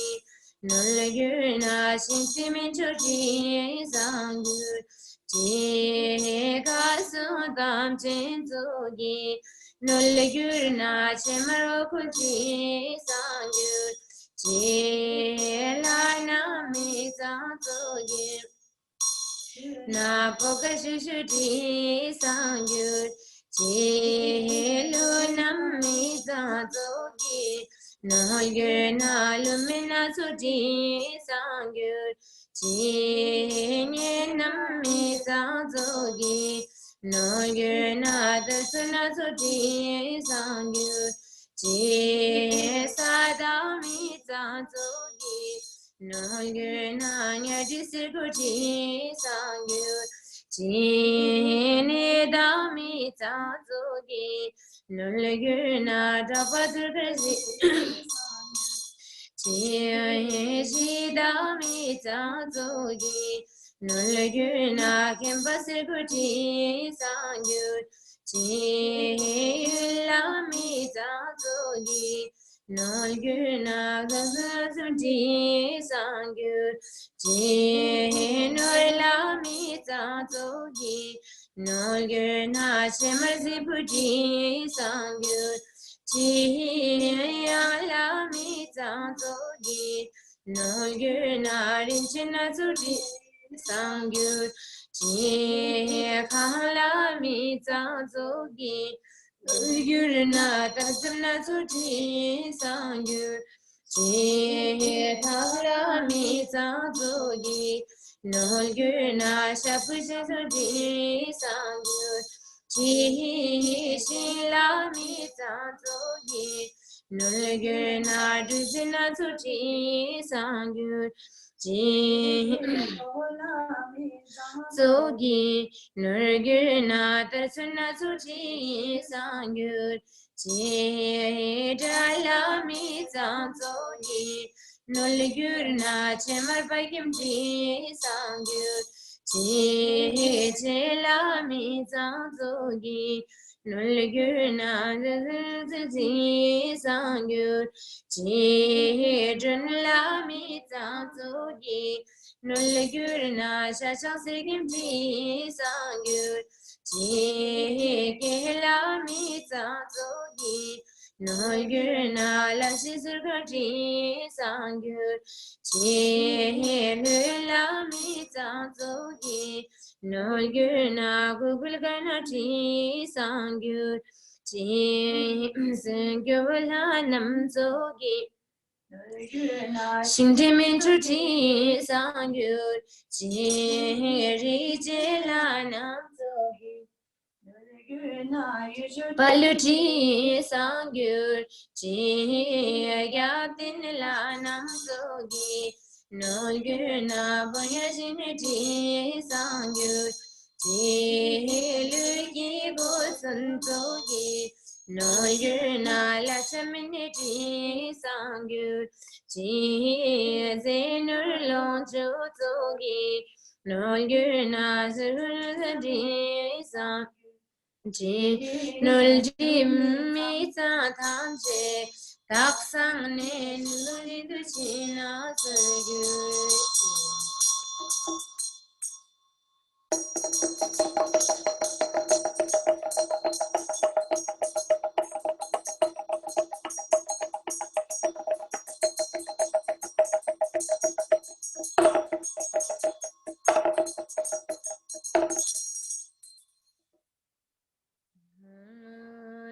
Lamai dam no lwa yo na ya Shincho di zamen gi sang yur chi Pao kanjo no lwa yo na ya Shincho di zamen gi sang yur chi Shigyo suma no lwa yo na ya Shincho di zamen gi sang yur chi Punyale kanolwa yodaya Shincho di zamen gi sang yur chi Sarila nam nolwa yodaya Shincho di zamen gi sang yur chi La sindege nolwa yodaya Shincho di zamen gi sang yur chi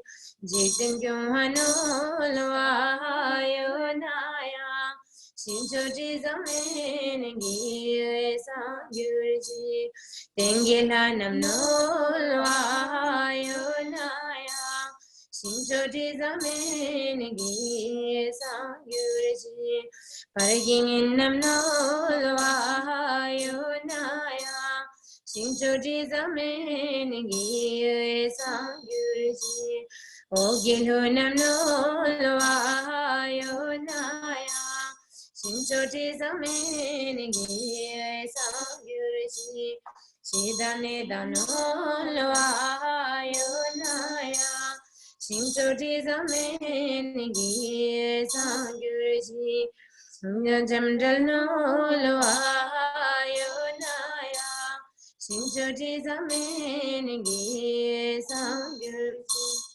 Jitela sunolwa yonaya Shincho di zamen gi sang yur chi Sajine danolwa yonaya Shincho di zamen gi sang yur chi Jitela sunolwa yonaya Shincho di zamen gi sang yur chi Govela ngano lwa yonaya Shincho di zamen gi sang yur chi Malabuti no lwa yonaya Shincho di zamen gi sang yur chi Talapin Bono Ayonaya Shinchoji Zaminigi Sanguji Nola Chupono Ayonaya Shinchoji Zaminigi Sanguji Nola Mimpono Ayonaya Shinchoji Zaminigi Sanguji Ralatir Monolo Ayonaya Shinchoji Zaminigi Sangyurji Shingla Tangpanolo Ayonaya Shinchoji Zaminigi Sangyurji Pula Getunolo Ayonaya Shinchoji Zaminigi Sangyurji Wayonaya Shinchoji Zaminigi Sangyurji Tablayol Monol Wayonaya Shinchoji Zaminigi Sangyurji Pola Jalanol Wayonaya Shinchoji Zaminigi Sangyurji Nolai hang la no lo ayonaya Shinchoji Zaminigi Sangyurji Chugla zola no lo ayonaya Shinchoji Zaminigi Sangyurji Zela chogla no lo ayonaya Shinchoji Zaminigi Sangyurji Ayonaya Shinchoji Zaminigi Sangyurji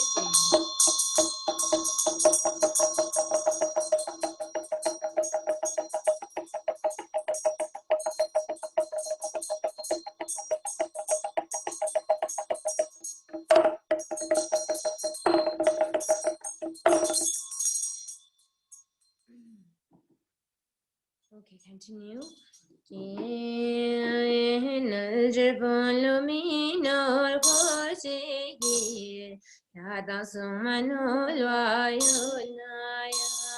Shinchoji Zamingi Sangyurji Yakanji Minolwayonaya Shinchoji Zamingi Sangyurji Yagwe Perchamnolwayonaya Shinchoji Zamingi Sangyurji Naginabnulwayonaya Shinchoji Zamingi Sangyurji Nazunduminulwayonaya Shinchoji Zamingi Sangyurji Nazirugenulwayonaya Shinchoji Zamingi Sangyurji Nadosegimnulwayonaya Shinchoji Zamingi Sangyurji Natatsinponulwayonaya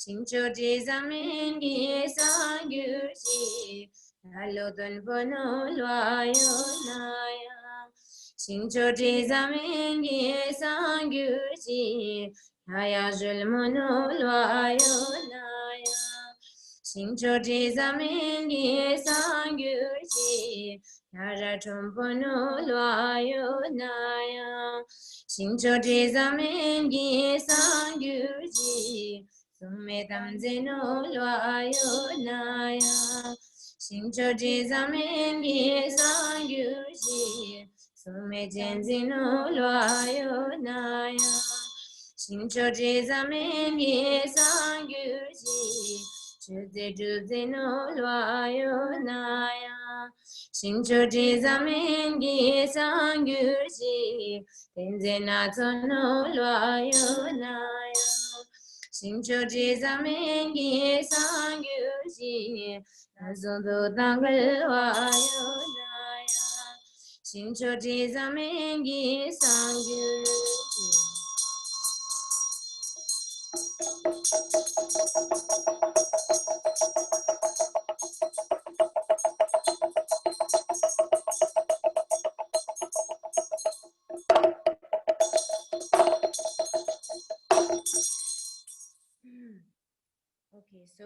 with the bell, the yesterday's new one, yeah? And then today we will do one more. Okay. Yeah, you all can play bell together.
Okay, so that was we have done till yesterday, yeah.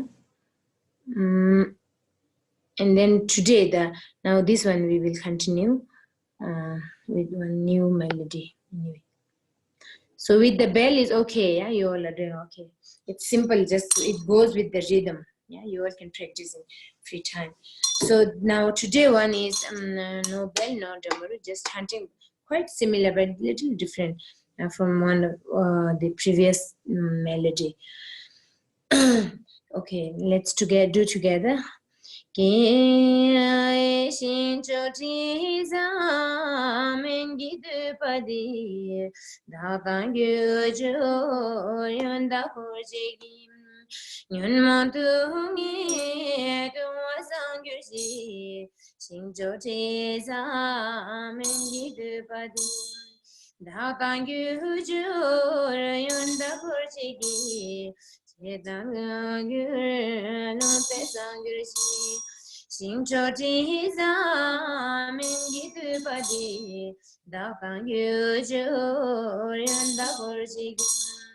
Shedale gyur chine sangurji Shinjo jeza mengi dupadi Da kangu jur yunda hurjigi Timugule gyur pegen sangurji Shinjo jeza mengi dupadi Da kangu jur yunda hurjigi Duanam jin nam sangurji Shinjo jeza mengi dupadim Da kangu jur yonda hurjigi Nino laego nam sangurji Shinjo jeza mengi dupadi Da kangu jur yonda hurjigi Loses Luten in the Sanguji, Shinjo Cheza,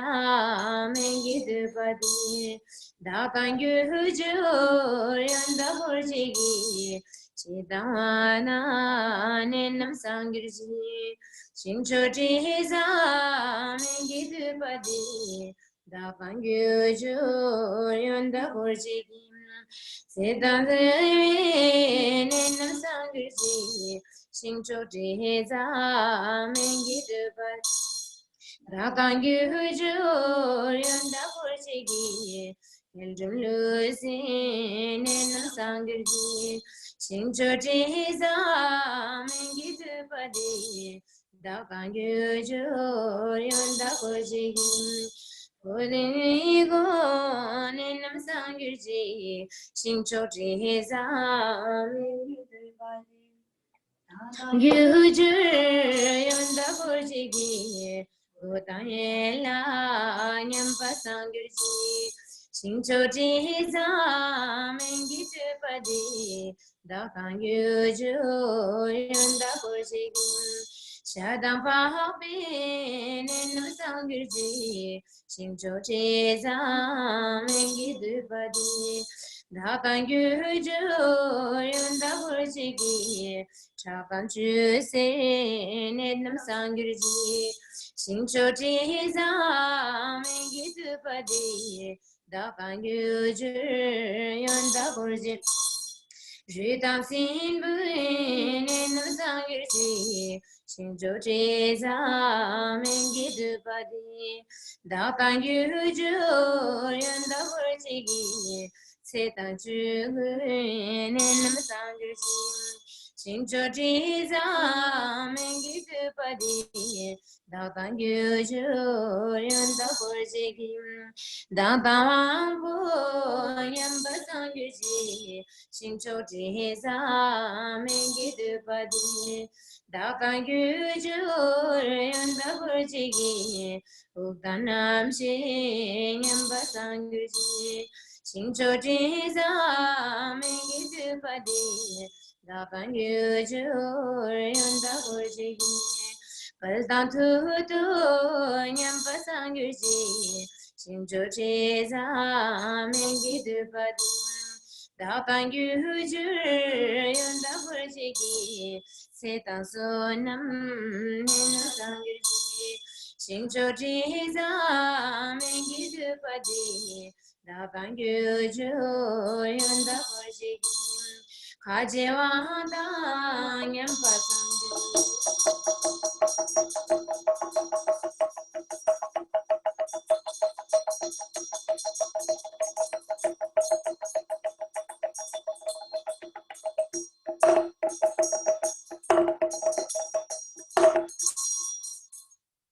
Okay, so that was today's new melody. Oops.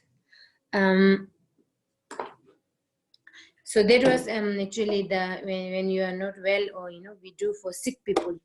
So in this pandemic time, we always can do that, as I mentioned the other day also. So that melody is more or less a little similar, but it's little different. Let's go. Let me chant 1 or 2 times so you can get familiar with, like Ki Shincho Jiza Mengi Dupadi Dakan Gyujur Yonda Hurjigi Da Nyun modu ni nin sangurji singcho cheza mengi de padim da bangyu ju yun da purji gi do chale yu lun sangurji singcho cheza mengi de padim da bangyu ju yun da purji gi like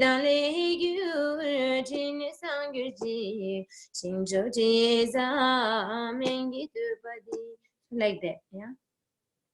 It's quite not so complicated. So you all can practice in this coming week when you have time. Get familiar with the melody also, and then yeah. So that's for today. And then now you all can unmute and any doubt you have, question, and then I think next week we will be probably finishing.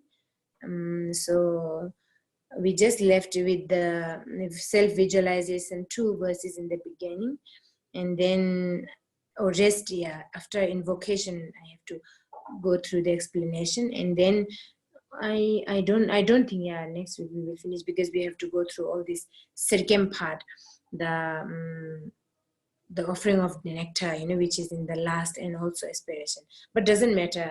I'm not all in hurry. I think you all are also not in hurry. So we can slowly finish it, and then we can, this Nolsang part is we will do from the beginning till the end properly, with understanding of a little bit of how do you say, what actually means, all the explanation and also melodies and everything. We will do a complete one. Yeah, so probably next weekend or maybe the following weekend we will be finishing. Okay, so now any question and any doubt you have, you all can unmute, and then we can have a little bit of discussion. Yeah. Good afternoon. I have a question. Yes. Yes. It's about self-visualization. Oneself visualizes as Guru Padmasambhava and as well as in front of us. Yes. After the invocation, with the invocation, the union with both union. Yes. Yeah, that I will. Yeah. Sorry. And after that, the visualization in front disappears. Yeah. Okay. Yes, it doesn't disappear. Disappear okay. only end, which I have been thinking of making it clear. So first we have to visualize yourself with Guru Padmasambhava, and then we do the invocation, inviting Guru Rinpoche from the space, and then we become inseparable. And after that, once there's a point where we have to, there's a verses, the sentence we read, we become inseparable from Guru Rinpoche. And then after that, again, we have to visualize Guru Rinpoche and all the different guests. We say 4 different guests, which we have in the Sangat Seva, like all these different guests we have to invite, and then all of them remain in front of you during the smoke offering. So we are offering all these, and also there are a few other steps which I will make it clear. Also fire itself, for example, in Jivo Sangchu, we have to visualize fire itself as a Guru Rinpoche. So I've been requesting kind of holiness also. So he said it depends on the level of practice you do. If you are a very advanced practitioner, then you can always visualize fire as a Guru Rinpoche. Or if not, then all these different deities, the fire is there. So we are offering the smoke offering into them. It means we are offering whatever wish they actually, here we say, to purify all the contaminations. Yeah, so that we have to do. So self-visualization as well as the front visualization. So towards the end we have to do the dissolution, which will come in, I think next week it will come. Yeah. One more question, if possible. Will you explain the prayer after the 7 branches prayer? Yes, I will explain. Yes. And one more, please. It would be possible to have the text in Tibetan, the part, the preliminary part in Tibetan. Oh, you don't have in Tibetan? I joined the group later on. So I don't know if you. Yeah, Tibetan you all don't have. You need, if you need Tibetan part, it has to be. Oh yeah. I think we have to write it. Okay, yeah, we will try. It has only English, yeah. Yeah. Yeah, let's see. I think if I can do, or that is I can do if he has time, and then we will try. Yeah. Okay. Thank you very much. Okay, you're welcome. Any other questions? Tenzin Lao, Yeah. when you do the long life prayers for the masters, Oh yes. what order does it come in? The order, right? Yeah, because like when they chant it, I don't know where they start. So the first one is Drupa Tuksir Rinpoche's long life. okay. I don't know whether you have in English, Yeah, and then you have, right? And then second is Yongdzin Rinpoche. His Holiness Yongdzin Rinpoche. Yongdzin Rinpoche's long life. And then after that,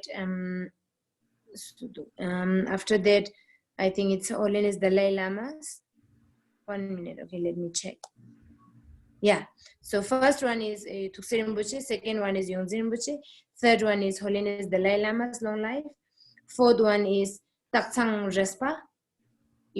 I think many of you know and many of you don't know. Taksang Respa is the head Lama of Ladakh. Unfortunately, he's dead. In Chinese, I don't know, he cannot come back to India. So now he's in 80s, so that's why all these long life are very important to do. So he's the head Lama of Ladakh, Hemis, and also entire Ladakh. So Taksang Raspa we call it. His long life. And then next one is Khamdru Rinpoche, the present Khamdru Rinpoche's long life. And then the last is Holiness long life. So Kunkyep Deshik, the common one, which normally we do, Kunkyep Deshik is given by His Holiness the Dujum Rinpoche. And that one, we are doing the another one, which is, I think many of you don't have. I will try to transcribe it. This is given by Holiness Guru Ontu Rinpoche. Yeah, one of his guru is Ontu Rinpoche. This was given by Ontu Rinpoche. So we are doing, this was says, Soti Jigmed Netok Palden Pemake, not the Kunkyep Deshik one. So this is the order, the sequence. Okay. Thank you so much. You're welcome. Yeah. And then questions? Any other questions?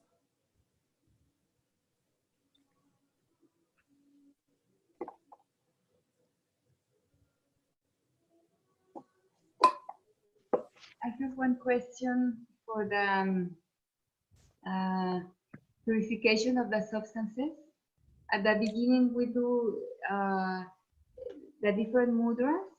Here we are purifying the substances and also what we are visualizing, because at the beginning we also visualize, some clouds of offerings. So the mudras are for purifying our visualization and also the substances that we have in front of us. Mainly it's senses, mainly substances. Yeah, all these different mudras, it's to purify the burn of substances. Okay. Yeah. Yeah. Any other questions?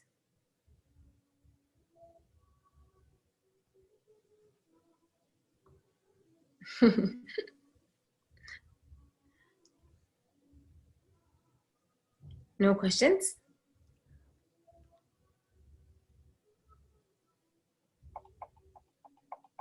Then you all can tell me the news. I'm joking.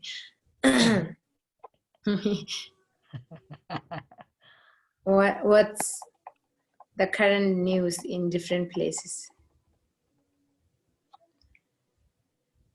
Virus is getting better now in all your countries? Better, yeah? No, America, no.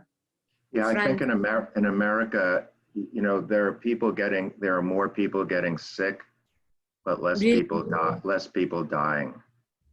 or dying less? Dying's less, but you know, I think some of it is reporting. I don't know that the reporting in the beginning was good, so it seemed like a lot of people weren't getting sick that really were sick. But now with the report, you know, with more reporting and more people going in for testing, you know, the incidence that are reported is way up. Especially where I live, the incidence is way up. But in the last 2 months in Tennessee, in Knoxville, nobody's died. Oh, that's great. 2 months. It's very mysterious. This virus is a kind of, you know, it's very hard to understand. Ladakh also same. Ladakh, so many cases, only one old person died. He's a very important one. Except for him, none of the others have died. They all are in good condition. They're always telling news they are in good condition. I don't know. It's really, I mean, this also tells us something, you know. I think it's the way how we really perceive it, you know, the way how we look at it. It's a concept. It's a, if you are so scared or if something, then I think that will, it happens, you know, more like it's a, you know, then people are dying, getting sick because you have fully confident, you believe in it 100%, you know, if I get it, I will die. Then just by your mind, you know, believing in that, I think that happens in truly in reality. It's a very mysterious, really, isn't it? Kind of a mysterious in the sense, so many different things happen, you know, like it's not, a virus has so many, I think, how do you say, version of it, you know. Some has very, very scary, some has mild, some has, I don't know. This tells us a lot. Think about it anyway. I think it's a great teaching. You know, also the scientists say, you know, once a virus comes into being, you know, sooner or later, you can't, you know, once it starts, it's very hard to stop it. It's like that, you know, it's like what His Holiness says, you know, once the animals, you know, get the virus because we're cruel to the animals, once the virus really comes in the first place, then you can't really stop the spreading. I know. You just have to protect yourself not to die, you know. It's like the flu. Yeah, that's true. That's true. What is interesting is there were places where so many people start to have the virus, but they were in the slaughterhouses. People working in slaughterhouses. Slaughterhouses. Yeah, not all the people, but the people working in the slaughterhouse. They all get sick. Only the ones killing the animals, no? Unbelievable. It's very interesting, I think. I think that means, yeah, the karma comes back, you know. Yeah. Yeah, Holiness was saying very clearly in the very beginning. I mean, of course, his compassion is infinite to all the beings, always, you know. He almost like cry every time when we talk about the beings, mother beings.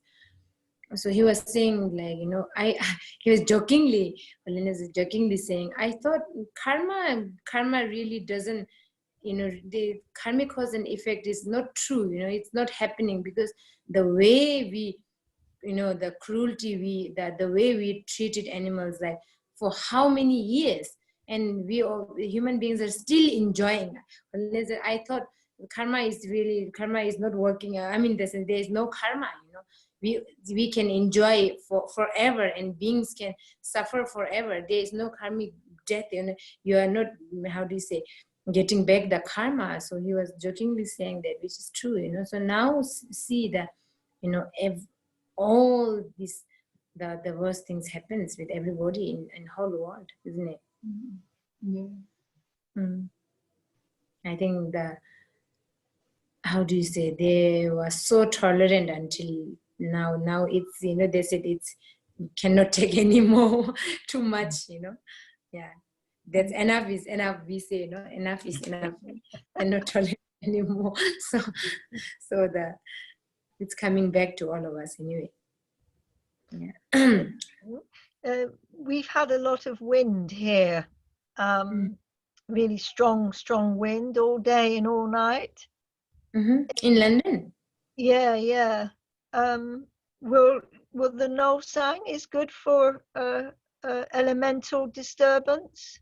Yes, yes, yes, yes. Everything. Nolsang is very, all these disasters, pandemic, Nolsang is the best practice. So you should practice it, okay? Do complete. Here we are, in our session, we are not completing, we are just skipping 1 or 2 parts, but it's all completing. You can do individually when you have time, or you can do follow with the live, yeah? So Okay. soon I will be recording and then post in the YouTube. So, I mean, because of the different time, you all can't follow the Facebook. So you all can download it and then practice together. Yeah. Thank you. Yeah. Yeah, it's the best. Oh, so London has lots of wind these days. Yeah, we have. Yeah, and it just goes on and on and on. It's So very anyway. odd. It's funny because when the COVID first started, we had lots and lots of wind, and it's now come back again. Lots and lots of wind. Oh, take care, okay, you all. Yeah. Okay, anything you would like to share? It's a great thing, you know, it's amazing. Yesterday just we were talking about this Zoom, you know. He was saying that we have to really appreciate, because in I think almost after just few years back, you know, like 20 years ago, there was no, of course, forget about having live communication, you know. Now I mean, despite of how far we are, we can come together and we can talk, we can hear, we can see, you know, video. And then he said one day we will also smell, you know. Yeah, all these senses will happen. And he was jokingly saying we have to appreciate, you know, those days before 20 years, forget about seeing a video, you know. We have to send a letter which you know, you receive after a month or 2, you know, which also, that is also not certain whether you will get it or not. So it's unbelievable. He was actually saying this kind of modern technologies, you know, we say it's invented by someone, means those who invent this, those who, you know, make this are a great bodhisattva for sure. We have to appreciate, you know, it's a great kind of a, you know, we can do such kind of it becomes so, our life becomes so easy, you know. Means the great bodhisattvas wish is to always, you know, give happiness to the beings, you know, convenient to the beings, you know, how do you say, easy, make their life easy to the beings. Their wish is always, bodhisattvas wish is always that. So this is one of the great, yeah, he said is one of the great bodhisattvas activity. Yeah, we have to really appreciate it. It's an amazing thing, isn't it? Yeah. Anything you would like to share, or any doubt? May I ask? La, how is it in Nepal and in India? Because here in Europe, it's difficult to trust the news. Yeah, that's true. Well, Nepal also, the virus case is increasing day by day. It's quite because of the, you know, of course, the government is very poor. Nepal, I think people has to go through a lot of difficulties. Many thousands and I think 100,000, or, you know, so many lakhs and lakhs are coming back from India. So they have to quarantine, you know, from the border. So initially they kind of restricted not to come into in Nepal, but then cannot do, where can they go, you know, poor beings who are, I think, working in India in different places, all of them came back. So then eventually they let them come in, but then very poor condition. It's just unbelievable, you know. The quarantine they keep is a kind of a tent in so sunny, and then food are just unbelievable. Very sad, and very sad to see all these news which are happening in Nepal because of the, you know, of course, like not like Western countries. They can provide you know, very good condition even for the outside when they come back, you know, and they rescue from different countries. But in Nepal case, very bad. In India also very bad, definitely, because of lots of poverty, we all know, you know. So they are suffering tremendously. Even in Delhi, also don't know, yeah, I mean, we hear from colleagues, so many people are dying. In Delhi also, there is no place to, for the cremation, you know, there is no place. And very sad news are happening, I mean, until today. So really hope, you know, it minimize, and then there are no place to even hospitalize those affected people by virus. So they are home quarantine, you know, they even though they are very sick, they have to stay at home. So yeah, the things are, until now, there is no good news. But we are very fortunate. We are in Amitabha separately and trying our best not to go out from it, you know, unless it's so important. Just few of them, you know, the office nuns are going out, and then rest of us are not even going out from here. And of course, you all can see also, even puja, we are not gathering all together, just 20 of us, you know, we have to take turn. And even in the rooms, we are not gathering together. You know, social distancing is always advised us to do, and really, you know, be careful with that. So we are trying our best in that case. And yeah, everything we are trying. So until now, we all are okay. Just Yes. one other question. A lot of people, when they're talking with me, are sharing they're having some very interesting dreams. Dreams. Dreams, yeah, and people that don't normally dream, finding they're having lots of dreams. Excuse me. Mm-hmm. Do you have any thoughts on that? Dreams. Dreams are actually, I mean, ordinary, the dreams which we have are we say propensity, no? Propensity. It's a pacha, we call it, no? Whatever you do, what you have been in last night, that just comes in your, or maybe what's happening tomorrow. I mean, in my case, always I have a dream of what that will happen tomorrow, you know, that kind of a prophecy comes. Yeah. If I dream someone else, that means I will meet tomorrow, or it happened to talk about her or him tomorrow, or, you know, that animal you will see tomorrow, something like that. So our ordinary dreams it's a propensity of, you know, what's happening in your mind recently, or last night, or in the past, or in the future, that just you just dream, I think. So dream also we have to practice as a practitioner, you know, while before you go to sleep, we have to supplicate to Guru and try to be mindfulness. If you can do that, entire dreams become good merit, you know. For in our case now, it's not a good merit, no bad merit. It becomes, we called it lungmaten. I don't know, it has nothing, you know.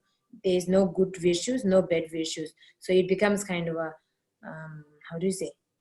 It's just a waste.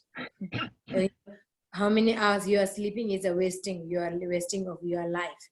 So if you want to take benefit, you know, out of your dreams, you have to, before you go to bed, you supplicate to Guru Rinpoche, you know, like reading 7-line prayers or any other supplication you can do. And then in sleep, you just mindfully, you know, remember your Guru, or Guru Rinpoche, your Guru in a form of different masters, whoever you feel good with, and then try to, you know, not with attachment, not with anger, not with ignorance, you know, try not let, then entire, if you sleep with anger, entire dream, if you are sleeping 8 hours become anger, you know, that bad, very bad. Then if you sleep with attachment, with, you know, then 8 hours, 9 hours, 10 hours become attachment.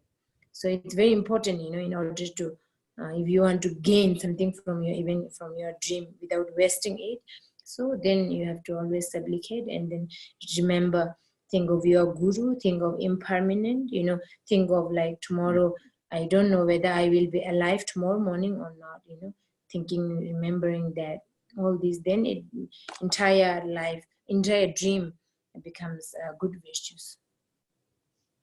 Thank you. Okay, so I think that's about it. Yeah.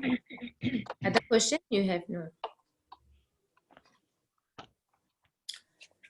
Okay, so I leave you all there, and then practice it. Yeah, in your free times. All of you are now still working from home, or you are going office home.